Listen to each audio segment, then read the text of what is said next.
కోయట్లో welding పని చేసే వాళ్ళకి జీతాలు ఎలా ఉంటాయి? వాళ్ళకి రోజు కూలి ఎలా ఉంటది? ఈ వీడియోలో చెప్తారండి.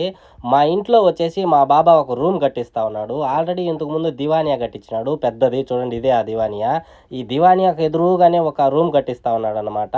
అక్కడికి పని చేయడానికి బయట మనుషులొచ్చారు. వీళ్ళు వెల్డింగ్ పని అలాగే రూమ్ అంతా వీళ్ళే కడతారు. వీళ్ళకు సూన్ వీసా ఉంటది. సూన్ వీసా ఉంటే మీరు బయట ఎక్కడైనా పని చేసుకోవచ్చు. వీళ్ళకి రోజు కూలొచ్చేసి 20 దినార్లు, అంటే మన ఇండియా డబ్బులొచ్చేసి దగ్గర దగ్గర 5,800 రూపాయలు అవుతదనమాట. వీళ్ళు పొద్దున్నే 7:00కొచ్చేసి 2 గంటల కల్లా వెళ్ళిపోతారు. వీళ్ళకి ఫుడ్డు ఎవరైతే పనికి తీసుకెళ్తారో వాళ్ళే ఇస్తారనమాట. కువైట్లో బయట పని అంటే చాలా కష్టం ఉంటది. ఎండలు మామూలుగా ఉండవు. చలి కూడా అదే విధంగా ఉంటది. మామూలు చలి ఉండదు. అయినా కానీ వీళ్ళు ఓపికగా బయట పని చేసుకుంటా ఉంటారు.